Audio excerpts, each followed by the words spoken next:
A primavera está a chegar e com ela novos ritmos de leitura. Leia artigos de opinião e receba acesso antecipado a todos os episódios Podcast Plus. Acompanhe a atualidade ao minuto. Assine hoje o Observador com até 58% de desconto e habilite-se a ganhar uma tote bag e um voucher da Livraria Almedina. Tudo em observador.pt.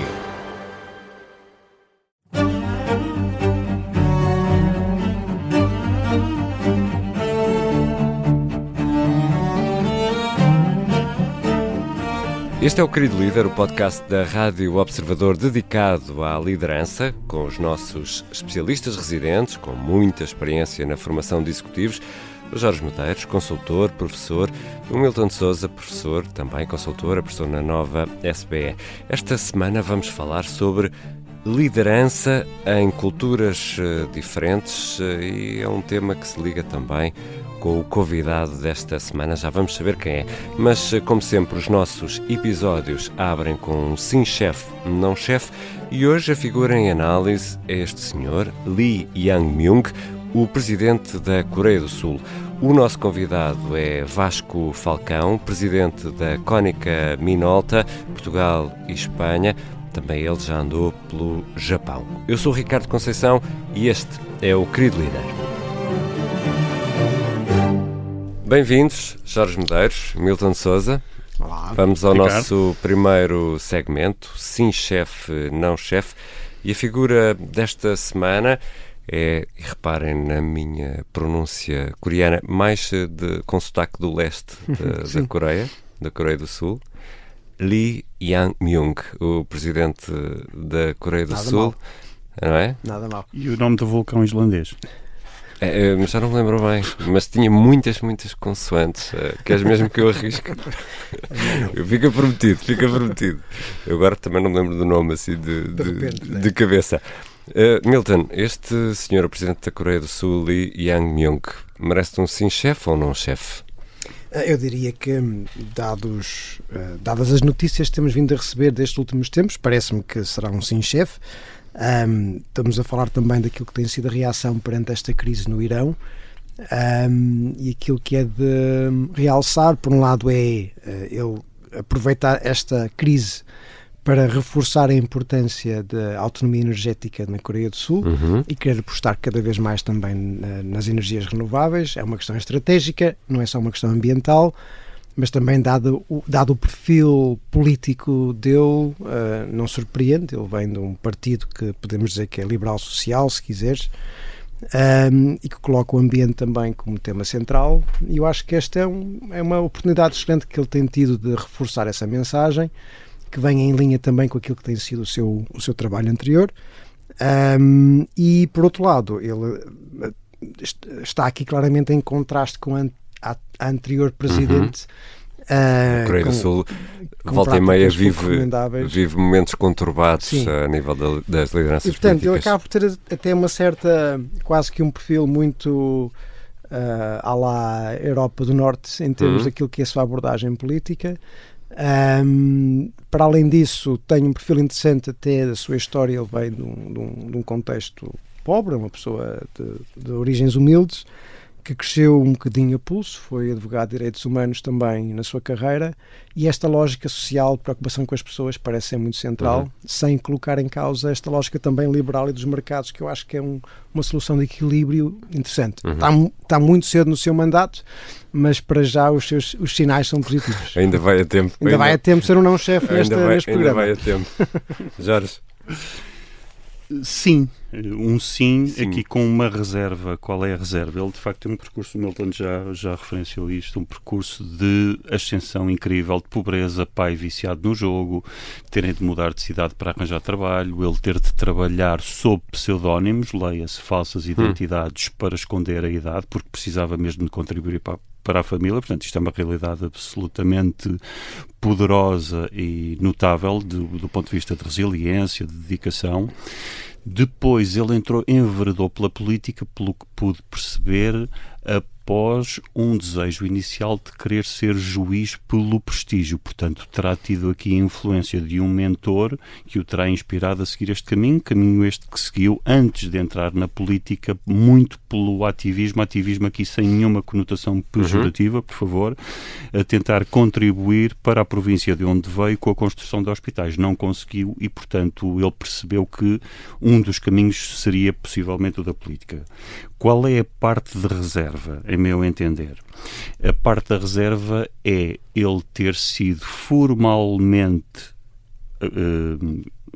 foi considerado culpado de ter mentido relativamente ao conhecimento de um empreiteiro a quem terão sido adjudicadas obras sob a batuta dele quando era governador. Portanto, fica aqui esta nota, mentiu, não podemos, tanto quanto sei, afirmar se houve ou não corrupção, não é isso, mas a mentira houve. Até pode ter sido uma mentira para eu vou esconder para não ficarem a pensar que...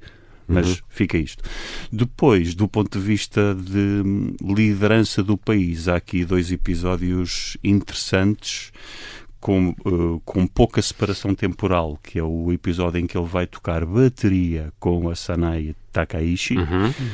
E a primeira-ministra do Japão. E que podemos ver no YouTube, sendo que a senhora Takaishi tocava bateria e, portanto, ver os dois, aquilo é uma mise-en-scène em que claramente é preciso um líder de Estado estar confortável em perceber que vai ficar mal na fotografia, vai ficar muitíssimo bem na fotografia, porque sabe que vai ficar mal na fotografia. Portanto, esta capacidade é interessante. E termino agora. Anteriormente tinha feito uma visita a Xi Jinping, portanto precisa do Japão como aliado, mas também precisa de continuar as relações neste mapa político, geopolítico complicado, e tirou uma selfie com o Xi Jinping num telefone de que nacionalidade? Deixo para a vossa imaginação. Coreano? Não. Chinês? É um diplomata. Está feita a análise desta semana. Neste caso, sim, não chefe, foi para Lee Yang-myung, o presidente da Coreia do Sul, que mereceu um sim chefe. Mais à frente vamos conversar com Vasco Falcão, presidente da Cónica Minolta, Portugal e Espanha.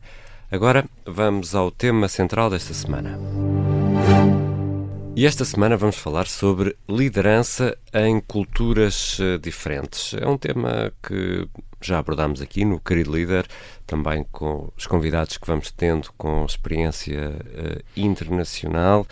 E, Jorge, deve ser o líder a adaptar-se à cultura ou deve ser a cultura a adaptar-se ao líder? Tu já sabes, quando formulas uma pergunta de uma forma tão dicotómica, vais levar logo com um arredondamento. Claro, não é? Portanto, mas estás com um sorriso na cara.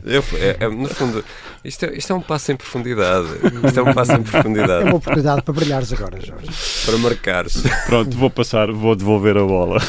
Nós já falámos aqui um pouco num episódio anterior, e eu hoje decidi trazer aqui um conceito, que é um conceito importante e que já enfim, em termos académicos é relativamente recente, tem pouco mais de 20 anos, que é, agora de vez em quando vem aqui esta moda das inteligências, não é? Inteligência emocional, cultural, social, etc. Bom, há aqui o conceito da inteligência cultural, que é uma adaptação da cognitivo-comportamental, da abordagem cognitivo-comportamental. Portanto, são os 3 vetores tradicionais: a cabeça, o pensamento, as emoções e os comportamentos. Mas aqui põe uma camada adicional, que é uma camada fundamental para qualquer líder, seja em contexto cultural ou em ambientes mais específicos, que é a ideia da metacognição.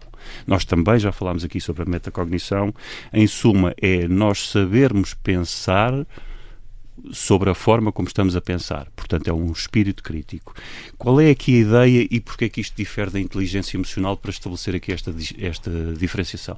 Porque a inteligência emocional é muito focada na gestão das emoções, não só no próprio, mas dos outros, mas isto pode variar muitíssimo consoante o ambiente cultural. Portanto, aqui a ideia da inteligência cultural é qual é o grau de flexibilidade e de adaptabilidade e de aprendizagem que eu consigo ter quando mudo para um contexto muito diferente. E, portanto, fica aqui esta nota.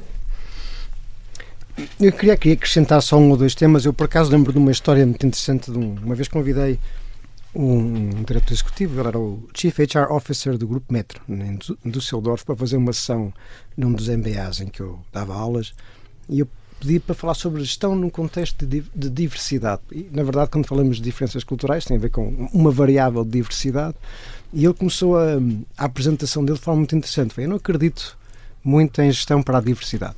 Eu acredito em boa gestão. E o pressuposto que ele estava a assumir é que uma boa gestão implica sempre lidar com a diversidade. Mas isso é uma boa frase da astrologia também. Eu acredito em boa gestão. Ok, cabe claro. Tudo, não é? E, portanto, obviamente que as coisas não são assim tão simples, mas eu acho que, na verdade, um bom gestor deveria saber lidar com diferentes aspectos da diversidade. O que acontece é que, em muitos casos, isso é tão fundamental que deve ser tratado com a devida cautela e com o devido detalhe. Acho que as notas que o Jorge citou são extremamente relevantes desde já. Há obviamente muitos estudos que falam sobre diferenças culturais, de certa forma demasiado simplistas, a meu ver. E vão ser sempre impossíveis, não é? Porque não vamos conseguir tirar muito sim, sumo do ponto de vista de causa e efeito. São um bocadinho normativas e um bocadinho até mais descritivas e às vezes prescritivas e, portanto, sem às vezes com pouca relevância prática. Mas eu acho que um dos modelos que eu gosto de usar como referência para explicar e para a necessidade e a importância de nós estarmos preparados para lidar com as diferenças culturais é um modelo de um autor holandês chamado Fons Trompenaars, que vai um pouco para além daquilo que foi o trabalho inicial do Geert Hofstede, que falava muito sobre a descrição das diferentes culturas, e ele contrariava a ideia de que nós tínhamos que ver isto quase como dicotomias. Alguns países são mais assim, outros países são mais de outra forma, e ele diz que as culturas fortes e as organizações fortes e os líderes que sabem lidar com a diversidade veem isto como oportunidades para reconciliar opostos. Ou seja, a ideia de que não há polos preferenciais, o que é a capacidade de reconciliar diferentes ideias. Por exemplo, digamos que um dos exemplos que ele refere tem a ver com o enfoque. Algumas culturas são mais individualistas, outras mais comunitárias ou coletivistas. Não é que uma seja melhor que a outra, as culturas fortes são aquelas que conseguem conciliar o melhor que traz o individualismo, competição, mérito, etc., com a preocupação pelo coletivo, a sociedade, etc. E os bons líderes também sabem fazer este trabalho, a perceber os dois lados e reconciliar estes opostos. Simultaneamente, eles também têm que perceber que se calhar têm uma tendência. Eu sou mais tendencialmente individualista, mas tenho que perceber a importância do coletivo. Outros são mais coletivistas, mas têm que perceber a importância do indivíduo. E, portanto, o que é que ele diz, para resumir e concluir esta história que já vai longa, que se queremos líderes capazes de lidar com diferentes culturas, ele fala em 4 R's. O primeiro R, reconhecer as diferenças. Porque é que em alguns países, no Japão, em Portugal, as pessoas se comportam tendencialmente de certa forma. 2, respeitar as diferenças, porque eu posso reconhecer e dizer, estes portugueses são sempre a mesma coisa, não é? Exato. É impossível trabalhar com eles. E isso implica que não respeito essa forma de estar, não é? Depois de respeitar, tentar perceber os dois lados e tentar reconciliar então, com coisas muito práticas, como é que posso incorporar o melhor de dois mundos. E por fim, a capacidade de implementação ou realização, que é o 4º R, para conseguir depois, no terreno, reconciliar estes opostos. Isto conceptualmente é muito fácil, na prática é difícil, mas os estudos que ele demonstrou é que os líderes conseguem de facto reconciliar e têm esta dimensão quase paradoxal, que é um tema que se calhar vamos falar numa próxima vez, conseguem lidar melhor com culturas distintas. Mas, Jorge, hoje vivemos num mundo mais global, felizmente, com vantagens e desvantagens, como é óbvio, mas ainda há pessoas que vão um bocadinho ao engano, que acham que o seu padrão cultural e de comportamento é este, portanto, vão para o outro lado do mundo e acham que não, vocês vão ter que funcionar como eu funciono, sem qualquer elasticidade para conseguir... Haver pessoas assim, há. Sim. Haver pessoas assim, há. Eu diria que a parte mais preocupante, porque muitas vezes é inconsciente, é a pessoa julgar que porque estudou algumas diferenças de cultura ou porque fez um Erasmus noutro país qualquer, subitamente é uma pessoa com estas capacidades e estas competências de observação. Portanto, aqui volta outra vez o efeito humildade, que é fundamental. E o Milton estava há pouco a dar estas 4 dimensões, e eu estava a fazer esta colagem à metacognição cultural. Sim. Porque são as 4 dimensões incluídas na forma como pensamos e como abordamos. Eu tenho aqui alguns exemplos de o que é um exemplo de uma capacidade metacognitiva do ponto de vista de sensibilidade cultural. Eu desenvolvo planos de ação antes de interagir com pessoas de culturas diferentes. O que pressupõe que eu já sei quais são as culturas das pessoas e que já fiz algum trabalho de casa. Eu estou consciente, e isto agora vai ao encontro da tua pergunta, julgo, Ricardo. Eu estou consciente de como a minha cultura influencia as interações com pessoas de diferentes culturas. Mas para eu ter esta consciência também já preciso ter muito mundo, não é treinar em casa. Exato. Portanto, e a outra é, eu ajusto a minha compreensão de uma cultura à medida que vou interagindo com as pessoas dessa cultura. Portanto, mais uma vez, implica uma metaconsciência, mas não é diferida, é em tempo real, para eu perceber e para estar também sintonizado com a pessoa que está à frente e quais são as reações. O que, mais uma vez, é muito mais difícil, porque as interpretações de expressões faciais, de maneirismos, pode ser radicalmente diferente. Exato. Portanto, isto é um ciclo que pode ser e deve ser um círculo virtuoso que se alimenta de si próprio. Só que duas notas finais. Uma tem a ver com esta nota de elasticidade que eu acho que referiste, que acho que é extremamente importante. Isto vai tocar em 2 temas relacionados. Tem a ver com um que já falamos aqui, que é a autenticidade. Eu ser a tal ponto elástico que nem sequer tenho espinha dorsal, né? Estou sempre permanentemente no cenário adaptativo. Né? Eu vi um desenho animado, mais uma vez, Plastic a nossa idade, Man. era o Plastic Man. E, portanto, há limites a essa elasticidade. Que Agora estou-me a lembrar do genérico When Eric Hits a Banana. Não, esse era o Banana Man. Desculpa, estou a confundir. Mas também não é mau. Mas um Plastic Man, no sentido que o Milton está a dizer, é um divertido. Banana Man. Era muito Banana Man. divertido. E, portanto, isto é importante que os líderes não sejam bananas. Estou-me a tornar o meu avô. Milton. Mas temos noção de quais é que são os nossos limites também, e para não cairmos no risco deste relativismo cultural extremo, né, em que não há valores, não há ética, não há nada, e portanto nós também temos que ter limites que queremos impor àquilo que é a nossa capacidade de nos adaptarmos a diferentes culturas. Liberdade sem limites é anarquia, alguém disse, já não me lembro que Exatamente. E fechamos aqui o primeiro episódio da semana do Querido Líder. Na quinta-feira vamos publicar a conversa com o convidado desta semana, Vasco Falcão, presidente da Cónica Minolta, Portugal e Espanha. Aqui fica um aperitivo para a conversa. E no momento em que eu estou dentro do elevador a olhar para fora, todas as pessoas fazem uma vénia. E eu não percebi o que era aquilo. Lá está, novamente, o livro que eu tenho que escrever, não percebi o que era aquilo. E fiquei assim meio surpreendido, até meio emocionado. As pessoas, o elevador fechou, desceu, e eu perguntei ao meu chefe, mas o que é isto? E ele disse-me, isto tu conquistaste as pessoas, isto é Gambaru Spirit. É o espírito do samurai.